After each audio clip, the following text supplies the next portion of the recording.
Hi అండి. అమ్మ వాళ్ళ ఇంట్లో పూజా మందిరాన్ని మీ అందరికీ చూపించి చాలా రోజులు అయ్యింది కదా.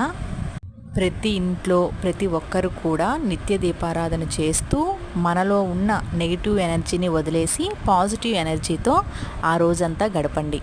రోజు మొత్తంలో మన కోసమే కానివ్వండి, మన అనుకున్న వాళ్ళ కోసమే కానివ్వండి, మన లైఫ్ గురించి అయినా సరే ఒక్క నిమిషమైనా ఆలోచించకుండా ఉంటామా చెప్పండి.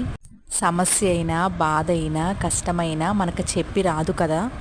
అందుకనే ఎలాంటిదైనా తట్టుకునే శక్తిని ఇవ్వమని చెప్పి ఆ భగవంతుణ్ణి ఆరాధించడమే.